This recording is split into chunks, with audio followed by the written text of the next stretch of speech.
What's up, everyone? Kevin Allen here from DFS Army, and this is your NFL Week 15 week in review. And what we do in the Millie Maker review each week is we take a look at what won the DraftKings Millie Maker in Week 15. Let's see who won it, what the lineup looked like, what we can learn, and we'll also take a look at some elite mass multi-entry GPP players, see what they did in this contest, and see how it went. So right off the bat, I'm going to jump over to the Fantasy Labs contest dashboard where we can take a look at the lineup that won the Millie Maker in Week 15. And congrats to Ryan R1, who handcrafted a one-off lineup and took down the Millie. This was a weird week for the Millie Maker, and I'll show you why in a minute as we go to the backtest tool to sort of try to replicate it. But you know, the winning lineup was very, very far from the nuts, and my goodness, though, this lineup was crazy in terms of some of the choices that needed to go in there. But that is what it takes, right? An obvious lineup early win. So taking a look at the winning lineup here, we see that this is a Mahomes, Schuster, Kelsey, McKinnon triple stack. Triple stack. Now, I don't know that Juju Smith-Schuster added or subtracted and so much from this lineup, and I'm not really even sure that Travis Kelsey did much for it. Neither one of them made salary-based value, especially Kelsey came in way below salary-based expectations. So at 7,800 on DraftKings, he needed to put up 32 fantasy points to keep you on track. But what made up for it was a couple of really out there choices, both at the flex and at the RB2 position, that kind of brought it all together. So I'm assuming, I mean, I have no other thing to assume here other than this was just like whatever was left. So the goal here was probably the Mahomes +3. And so Tyler Algier, 25 fantasy points, just wound up going nuts in that game. Interesting. Rashid Shaheed was somebody that we had actually talked about in DFS Army Discord, and a couple of people had mentioned it during some of my live streams, and I actually got exposure to Shaheed. He was one of the nuts plays, so congrats on that. Zay Jones, of course, went crazy this week, and, you know, A.J. Brown made value, right? And that led to this $1 million takedown. Let me see what so that was a 231. Second place was a 219, and this is a little more, I mean, that's a very low score, quite honestly. Surprisingly low, right? That second place was a 219. So the Millie Maker, some really low scores. So once again, we had a weird spot where the winning lineup on the Millie Maker absolutely crushed the second place lineup. Now I want to show you something else in a contest that I was in, because this is fascinating, right? So I was in the Flickr, which you could see here. And in the Flea, the winning lineup here, and let's go by lineup. So I'm just going to look at the numbers. 221. That does not look like what won the Flea either. Hold on a second here. These are just a minute here. Okay.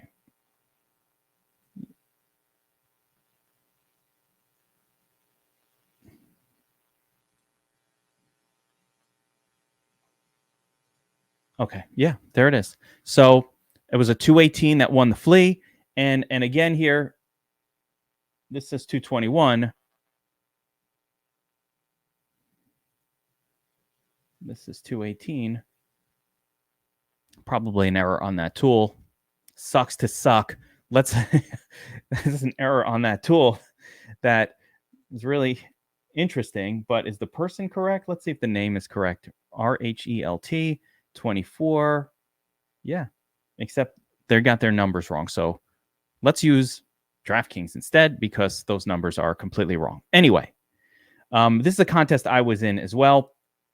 The Flea, I ended up putting up a 207 in 21st place. I do want to talk about this lineup and what could have been done differently as well. But note that this was a low-scoring week, and the Millie Maker winning score was just a one-off crazy lineup that absolutely destroyed both all of the flea and all of the Millie Maker lineups. Let's take a look at what Rhett used to actually win the flea as well. And we can glean some things from this because this person is clearly a mass multi-enterer, so we'll have a little more structure to the lineup. So in this case, it's funny, he did not even get Jerick McKinnon into this lineup. Instead, he used Lance Murray. Lance Murray was popping on the Dom station, crazy. So let's take a look at this one here. Mahomes to Kelsey in a single stack.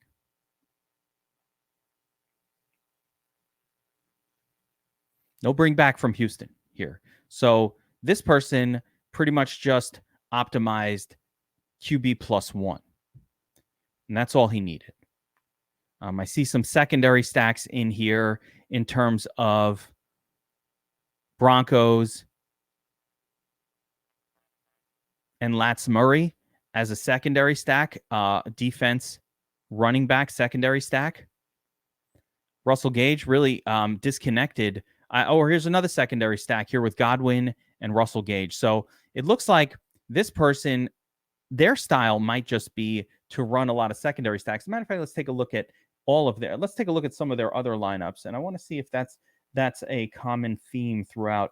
So we're going to take a look at Relt24, who wound up taking down the 150. And I want to take a look and see here in this tool if tons of team stacks, secondary stacks. See, he's got 4 in this one, 3 in that one, 3, 2, 3, 3, 4. So it does appear that what this user is doing is creating a QB +1 single stacks. And let's take a look at the second one, but then getting secondary stacks going. Here's again, Murray, Denver defense. That's a secondary. And it's hard to really point these out, but here's Okonkwo and Derrick Henry. So 2 players from the same team, Tennessee, with no bring back.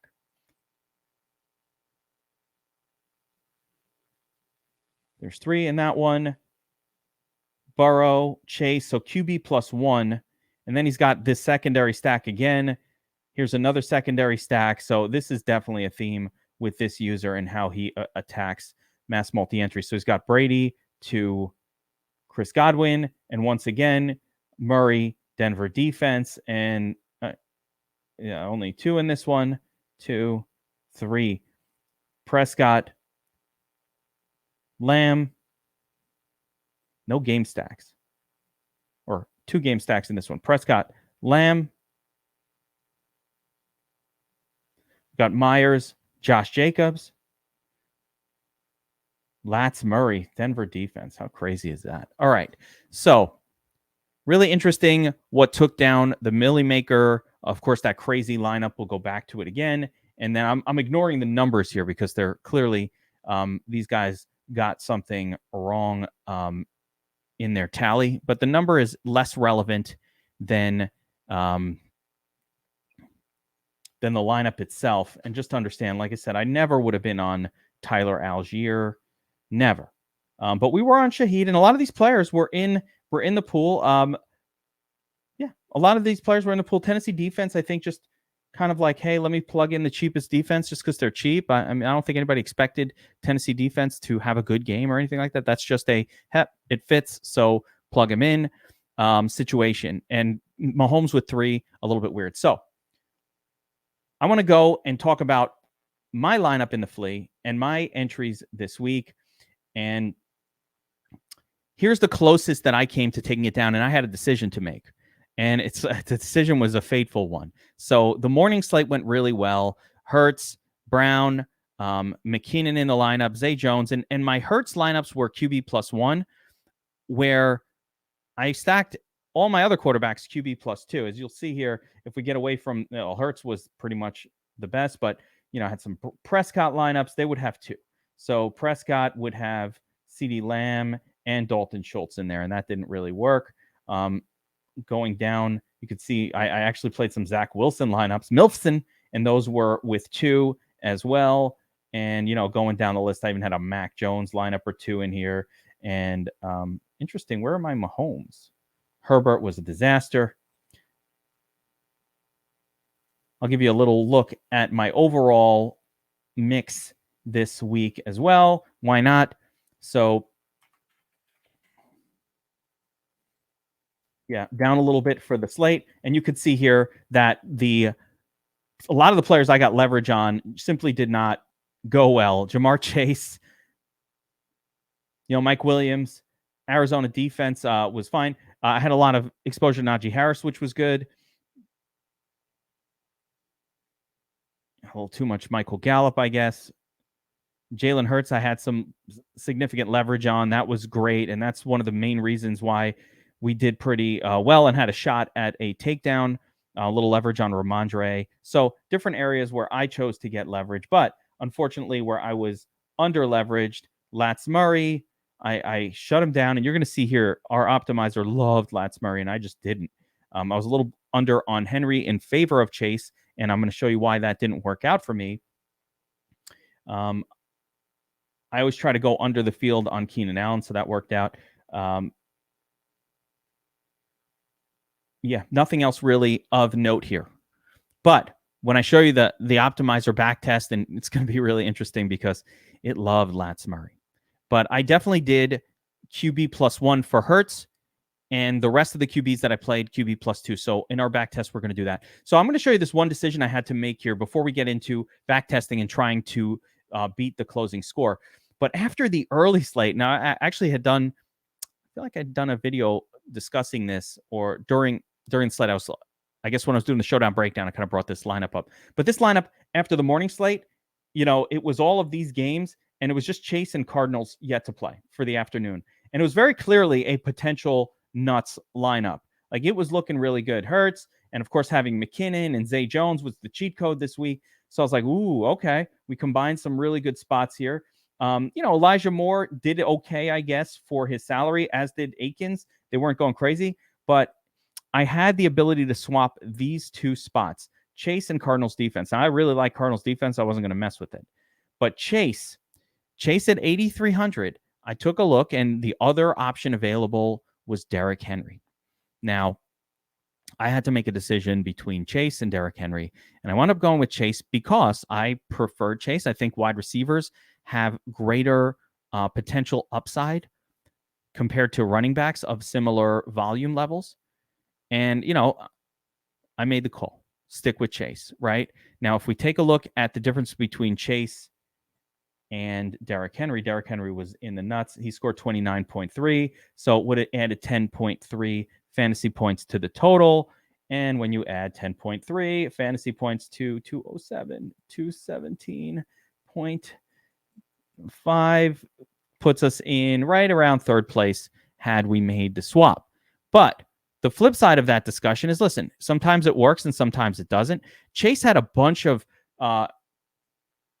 red zone targets. He dropped, there's 2 passes in the end zone that could have been caught, another big play that could have been caught. So just a little bit more out of Chase. He got 13 targets. The volume was there. One of the things that surprised me in that game was just that T. Higgins was so involved. And T. Higgins the week before had been all gimpy and came out of the game. So I didn't think T. Higgins would sort of be back to full health. He was, and that messed up this play. I don't think I would change a thing about how I did it. So one of the fun parts about what we do here is we try to backtest and achieve the nuts lineup. So I'm going to turn on the backtest, and I'm going to actually go back to, and I'm going to show you the rules that I had originally played. Very simple. This is the only rule I made. I also included some avoid QB with their running back rules for a couple of quarterbacks. Actually, the day before, I'm not sure I had that. Actually, I didn't have that this slate because it was irrelevant. But stack QB with no less than 2, except for Hurts and Fields. Simple rule, right? When I ran the tool, obviously, you saw the lineups that we got. These are some of my QB exposures, and I'm going to replicate this. So I had Hurts 20%, 11% Mahomes, 12% went high on Herbert, didn't work out. Then Burrow and some of the others. Didn't have any Trevor Lawrence, but Trevor Lawrence in hindsight would have been a great play. So in our back test, we are going to include that, but we're going to try to keep this relatively simple. Now, first thing I'm going to do for back testing purposes, and again, the goal is, let's see if we can replicate the tournament winning lineup figure out what the settings would be that would have gotten us there, and draw conclusions from it if we can. So I'm doing these in real time, so bear with me. Quarterback with no less than 1, quarterback with no less than 2. So we're going to replicate that rule. I'm also going to take, I just wanted to remember which quarterbacks we were on. A lot of this is spelled out in the cheat sheet that I give out each week. So DFS Army subscribers, of course, you will know for the most part my exposures just by looking at my cheat sheet. That is kind of what I do. I put that on screen. So what I've just done is reset settings completely. Okay, we're going to go back to default settings, which were the same, the projections and all of that exactly as they were just before lock. Now, let's go back to our legacy stacking and replicate the rule. Stack QB with no less than 2, wide receiver, tight end, same team. We're going to exclude Hurts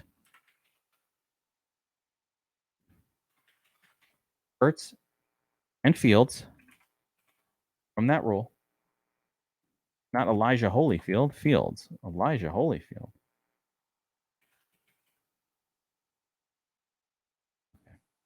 Exclude them. Then we're going to make a separate rule for just those 2 quarterbacks with 1 wide receiver, tight end, same team. Okay, now we're going to go to our standard set of rules that we have back tested, and we'll start with that and see. Actually, what I'm going to do first is, let's just for shits and giggles, I'm going to optimize for Final Fantasy points and see what the actual nuts lineup would have scored this week. Yeah. Okay. So the actual perfect lineup this week, which no one achieved and no one ever does, would have been Trevor Lawrence with 2, McKinnon, Stevenson, AJ Brown, Russell Gage, Derrick Henry. You know what? Realistically, the only player on this grouping that looks sort of like there was very little chance you were falling on him is Russell Gage. So this was a very achievable lineup this week, and it's really interesting to note what it is. It's also interesting that Derrick Henry, so you did need running back in the flex this week in order to actually achieve the perfect score. So we can do with that what we will. But interesting. What's messing me up right now is, it's funny, going into the week, and I believe for the first look lineup video that we did, although I can't remember, I had Ramondre Stevenson as a core play. He was going to be 100%er for me. Then, of course, he gets hurt on Monday night and et cetera, and we weren't sure if he was going to play. I had to lower my exposure, but man, if he had just not gotten hurt, and I would have been all over that. So anyway, let's go back to regular projections, okay? And we're going to set the standard set of options, and I want to test this at different levels, but 3 uniques, projected ownership, 110%, 150 lineups. We're going to limit tight end in the flex 10%. We're going to limit running back in the flex to 20%. I'm going to disallow more than 1 pass catcher from the same team. Now, it's funny, we noted that there are some scenarios where 2 pass catchers from the same team, but not your quarterback, does work. But for the most part, that has not been a setting that I like to use. Now, let's go to the standard 30% max exposure across all positions. We're going to adjust that just a little bit after, but I'm also going to control for my QB exposures here. And I'm going to use the same set of quarterbacks that we used. Part of the reason I'm doing this is also for speed, that we used during the main slate, but I'm going to add in Trevor Lawrence because he was obviously one of the best quarterback plays. 20, 30, 40, 60, 70. Is there anybody else? Yeah, put a little 5%er on Wilson. And then give the rest of the exposure. Let's raise Mahomes up to 15. See, Mahomes stack with 2 actually didn't work. With Mahomes, you needed to include his running back. So what I'm going to do here is actually make a third rule. Let's go back to this original one. No less than 2. We're gonna add Mahomes to the exclude. Right? Fields. Hurts. The reason I'm adding Mahomes to the exclude is because now I will create a rule specifically for Mahomes.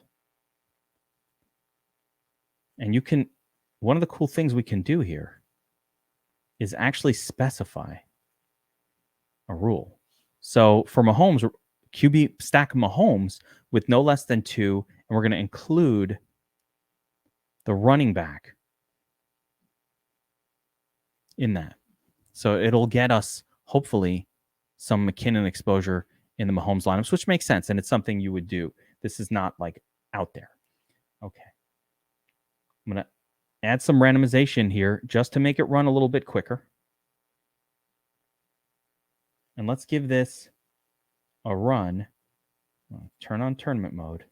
Let's give this a run and see what happens in the first run. My goodness, if we do it again where we hit the nuts on the first run, I'm going to lose my shit.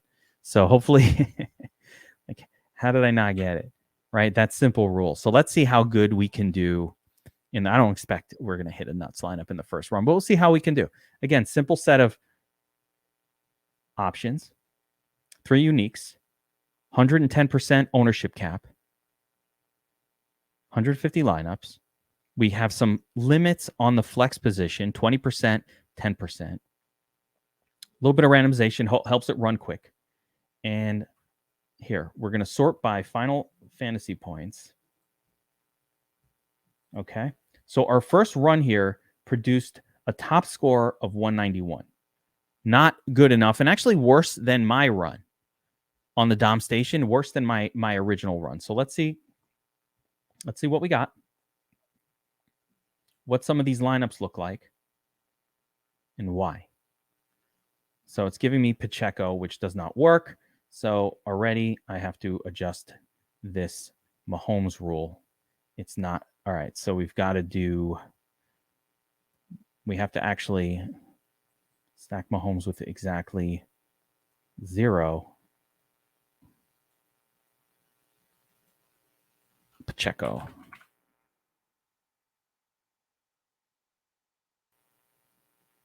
Yeah. So that'll eliminate that. So one of the things we can do here is just take a look at the stack combos and see what they're coming out looking like and try to figure out what's going on. So, all right, there we go. Now let's take a look at running back. Henry, Lance Murray. So one of the interesting things, of course, here is we got a ton of Lance Murray. Not much Ramondre. None of a lot of these guys that I like a lot. So I'm going to make an adjustment here at the running back position, and I'll kind of do it a little bit more like I did it for the actual slate. I'm going to lower that to 20%. And I'm just going to rerun it at 20%. And part of the reason is, number one, I'm looking at the running backs. I'm not getting enough of a spread of exposures as I'd want. And that's problematic. So, I didn't play ETN. There are some of these guys that I did not play, but I also didn't play Lance Murray because I thought I was smarter than the optimizer. So, do with that what you will. Chig, Dolchich, I did not play much of him. That's all right. Let's see what the defenses are doing. Broncos, Bucks. Bucks, what the hell? Titans, Cardinals. Cardinals was my favorite defense on the slate, and so I'm going to give them a like as well. That's, out of my notes and whatnot. So, and my actual run. So I'm going to give them a love. Actually, we'll give them an adore. Make sure we get some of that. I'm going to give it another run. Made a simple adjustment. I do not expect this one to get us there.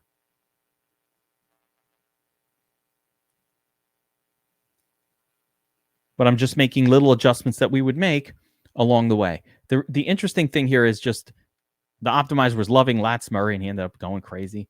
But the miss is you needed Jerick McKinnon, and you need a little bit of Zay Jones, and you need a little bit of Rashid Shaheed, who are all names that we kind of called out this week as playable.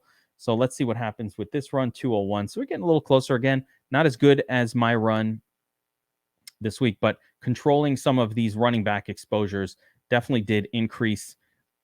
Notice the overall running back exposures. Chris Moore at the top, Keenan Allen. Yeah, we're getting a lot of Zay Jones. That's cool. Getting a lot of these players that did well. Get any Rashid Shaheed in there? There's a little Rashid Shaheed popping in there. Okay. Defense Cardinals. All right. So I'm going to try something a little different here. So this run got us a 201. And a lot of what I'm showing you guys now is just a method also for back testing. This tool that we have at DFS Army, Domination Station Optimizer, the back test tool. No, this is unlike anything in the industry. And this is what allows us and allows you as a player to really improve your approach, to hone in on sets of repeatable settings that can be used to try to take down tournaments. So what I've just done is decreased my ownership cap from 110% to 100%. And my next move, we'll see what that does for us. Maybe going lower owned helps spread exposures and get off the chalk a little bit better. And the second move we're going to do in a minute here is we're going to increase the number of uniques from 3 to 4 to 5 and see what happens, right? Does increasing the number of uniques produce better overall results? So let's take a look here. And again, just a little bit better. We got up to 202 on this run.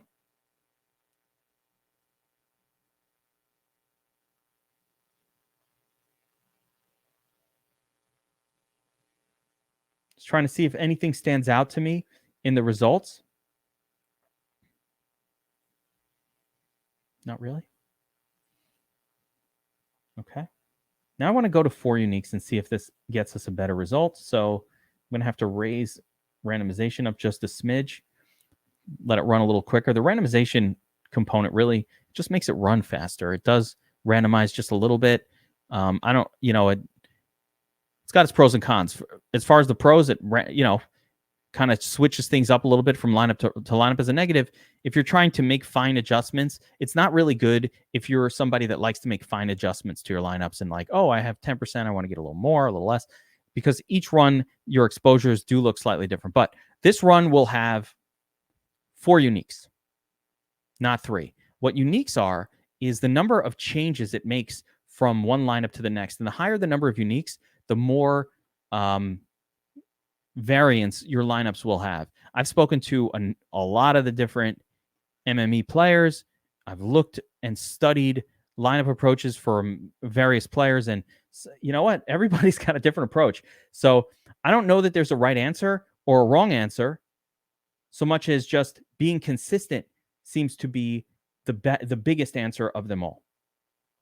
Being consistent about your approach. So, all right, this one got us to 207.74, and interestingly, it's a Mahomes, McKinnon, Schuster lineup. Okay, with Zay Jones. Now, this one got close. 207 using 4 uniques. Let's try it with 5 uniques. I'm trying to see how much we can achieve without necessarily having to smash a on like a McKinnon. So I just want to see how much we can achieve. Obviously, Zay Jones and McKinnon were the keys to takedowns this week.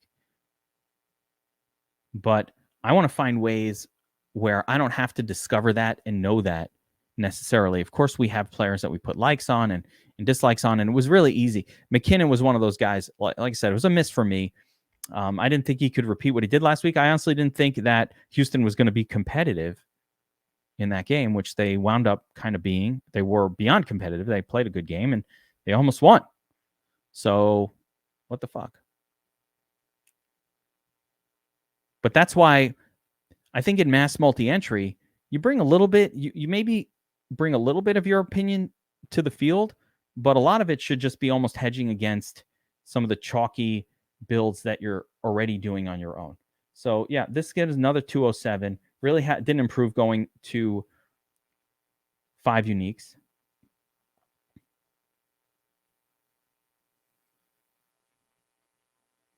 It's going through some of the exposures here to see what we can figure out. See if some of our favorite plays hit or missed. Yeah, Ramondre getting enough Lats Murray, getting decent exposures, not enough Jerick McKinnon. So, all right, we're going to have to now do a little bit of a cheat code in terms of smashing an adore on a player that we know was part of the Nuts lineup. There's zero chance that I was going to use Tyler Algier, so I don't even want to. I'm not going to cheat code that into the mix here. But there are some players that I generally don't use in MME, like, for example, Keenan Allen, because they just never tend to put up a score big enough to get into the nuts. Another player right here in Jacoby Myers, this was just, I literally limited him on my actual run as well. So these guys who get low exposure but are kind of mediocre players, so to speak, I don't like to have too much of any particular turd. I did not use Amon-Ra in my lineups this week as well. I did like Mike Williams quite a bit, and, for whatever that's worth. It is noteworthy that the optimizer is tossing Zay Jones, though, into tons of lineups. So if you use the domination station, you probably got a lot of Zay Jones. One other player that I know smashed, and probably not somebody that I would have particularly been on, but for the purpose of this, I'm going to give a little like to see if I can get a little more exposure to Juwan Johnson. And again, this was a 5 uniques run. So let's run it again at 5 uniques and see if those adjustments that I just made, little adjustments, would help. Again, it's interesting to note that in my run here, best score was the 207.1. So it took a couple of runs here with the optimizer, and I did run it this week with 4 uniques, trying to get a little, just testing that theory out of going a little higher on the uniques in real time. Again, this technique I'm using right now with back testing, the idea behind it is you do this enough and you start to get a feel for settings. Each slate is a little bit different. So it's really important. There's people, listen, I'd love to have one singular setting that you can always use. And one of the things we do in DFS Army is like, okay, we take this and we take the cheat sheet and we make adjustments to the player pools a little bit based on who we're calling out on a particular week. So I'm not able to do that in the back test per se. It's very hindsighty, but a lot of, little likes that you might do there got worse. So that was a 5 unique. It actually got worse. I'm going to go down to 3 uniques here. So 3 uniques has been the standard that we use all season, but I've been testing, see more uniques, maybe get a little bit more diverse player pool. Let's go back to 3 uniques here and see how this looks.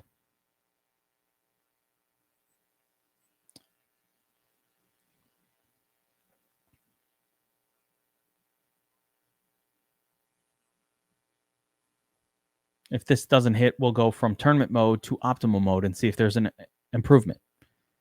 Just different. I like to see different approaches. Obviously, the last couple weeks, if you watch these videos, it was like the first run or two, and we hit it. And again, QB +2 does seem to be the play at this point. That's been what's winning all season long via our testing. So yeah, okay, here we go. Interesting. Yeah, number went down. So Lawrence, Connor, Ramondre, Philip Dorsett. What is who? What? Yeah.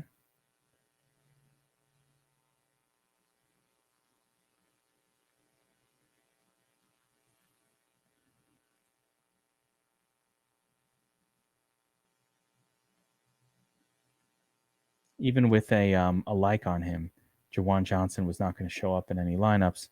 Got to raise that up a little bit. Let me get a little more in depth here.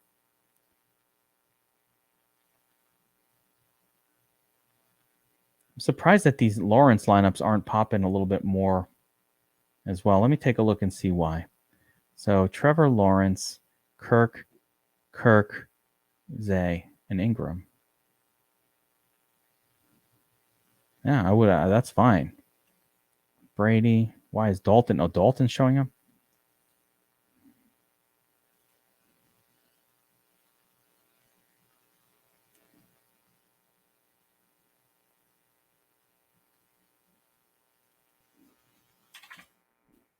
A little more Hurts lineups.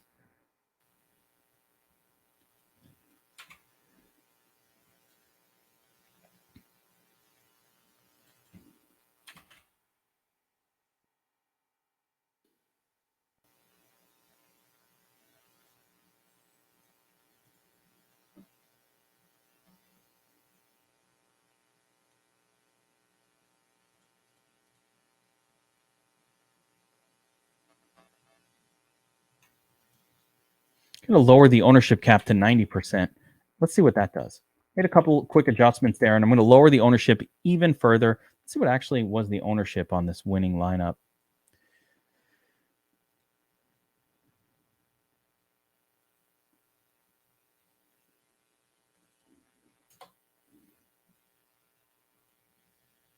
Let's see here. Oh, okay. It says highly owned.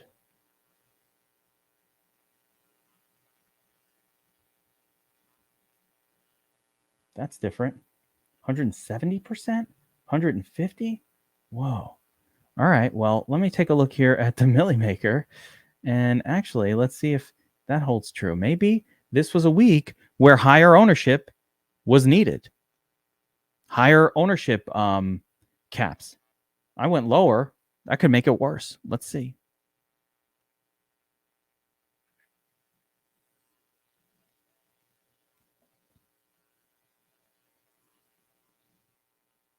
Yeah. No, it gets worse. So really interesting that it appears, and I didn't even notice that originally, it appears that this week, one of the unique features, let's go to the Millie Maker again. One of the unique features of the high lineups was that they actually used quite a bit of ownership. This one was 78, but let's take a look at second place. Yeah, 150, 125, 170. All right, well, there it is.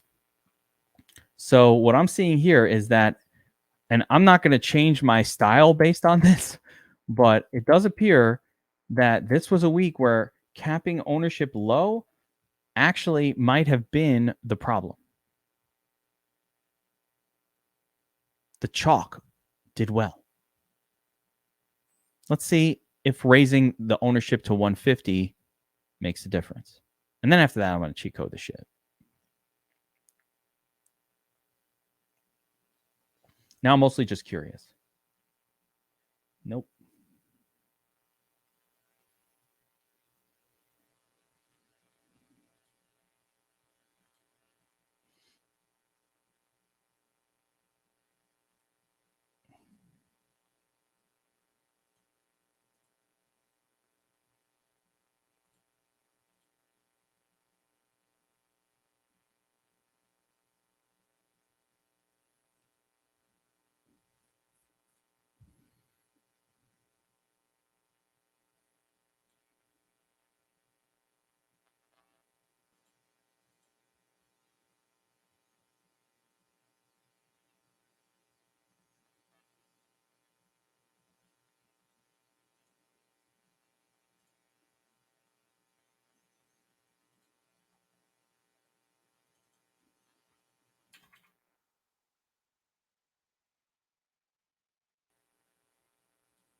All right. Now I put some likes on some players.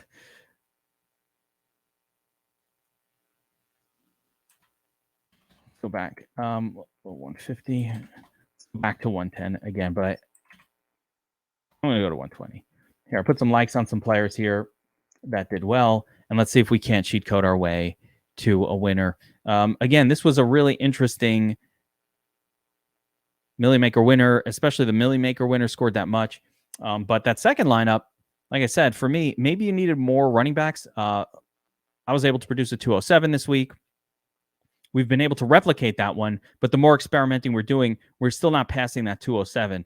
And I think it's because the style, you basically need Derrick Henry in the flex, and that's something I limit when I do my runs. Yeah, here's a 216. So here we go.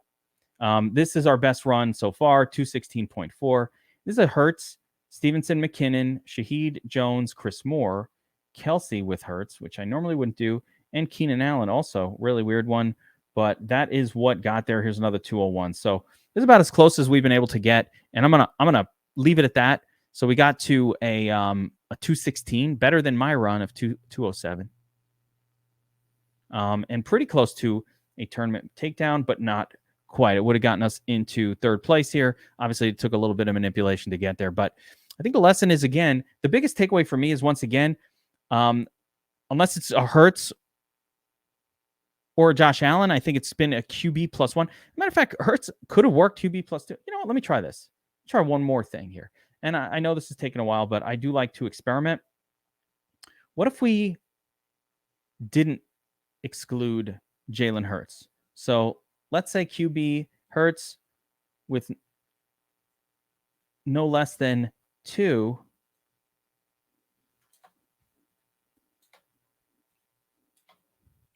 I normally wouldn't do this because there weren't that many options for wide receivers to pair with Hurts. So it basically would force almost every lineup to be Hurts with Smith and AJ Brown, which normally doesn't, you can't trust that. There's no Goddard.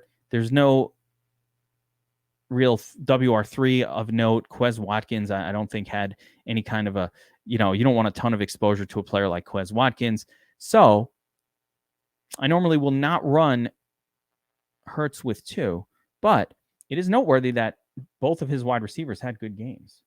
So yeah, no, let's see what the Hurts lineups look like. Yeah, it's just all Quez. So let me remove the Hurts.